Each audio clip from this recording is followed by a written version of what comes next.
Please prepare an oral report on the hero or heroine of your choice. You'll be working in pairs. Mr. Ratburn consulted his notes. Binky, you're with Sue Ellen. Muffy, you'll be working with Buster. He named some other pairs. And Arthur, you're teamed with Francine. Arthur glanced at Francine. She looked like she was going to die.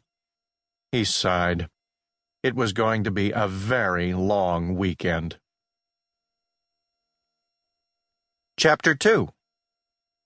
Heroes and Heroines. That's what Arthur and Buster talked about on their way home from school. Who's your favorite? Buster asked. I mean, there are a lot of heroes to choose from. I know we're studying the ones from real life. But what about Robin Hood or Hercules? Or the Bionic Bunny, said Arthur. Buster nodded. Exactly, he said. Arthur wasn't sure he had a favorite. He had always liked reading stories about heroes, but he had never thought much about what made them the way they were, or which ones he liked best. You know what I really like about heroes? Said Buster. What? Well, that they're so heroic, so brave. I wish I could do half the things they do. Me too, said Arthur. He paused. Do you think heroes ever call their friends marshmallows? Buster wasn't sure. I know one thing. If they do, they don't worry about it later. Arthur nodded. It would certainly help things if he could be a little more heroic himself.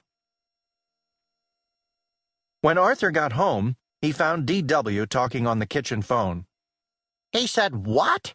D.W. gasped. She listened for a moment. I can't believe it, she went on. Well, I suppose I can. Nothing Arthur does really surprises me. She glared at her brother. Arthur shook his head. He was being glared at a lot lately. Who are you talking to? He asked. D.W. ignored him. Uh-huh. Well, he should talk. Guess what he looks like in his pajamas? No. No, but I like that one. Give up? D.W., Arthur shouted. A dumpling. He looks like a soggy dumpling. Arthur reached for the phone. D.W. held up her hand to stop him. Okay, she said. I'll tell him. Bye. She hung up the phone. Wasn't that for me? Said Arthur. Yes and no, D.W. smiled. I have to give you the message because Francine isn't talking to you. She's not? D.W. laughed. You can't go around calling someone a marshmallow and expect her not to care. I didn't know it was such a big deal, said Arthur. I mean, I like marshmallows. D.W. was not impressed. To eat, maybe, but not to look like. Arthur rolled his eyes. So what was the message? He asked. Francine says to meet her at the library tomorrow at 3, but you can't speak to her because she's not speaking to you. Arthur sighed. D.W. stuck her nose in the air. And I don't blame her. But how are we supposed to get any work done if we're not speaking? D.W. wagged her finger at him. You should have thought of that before you started calling people names.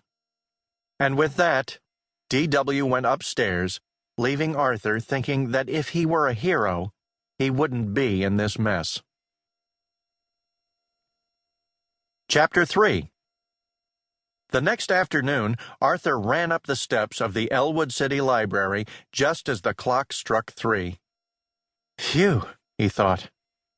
He had been playing in the backyard with Pal and had lost track of the time, so he had needed to hurry. If Francine had to wait for him, that would just give her something else to complain about. Inside the library, Arthur saw the librarian, Miss Turner, standing by the reference desk. Francine was with her. Hello, Miss Turner, he said. The librarian looked up from the book she was consulting. She smiled. Good afternoon, Arthur. Francine was just telling me about your report. Arthur had hoped that Francine might have used up her glare by now, but as she turned toward him, he could see that it was still going strong.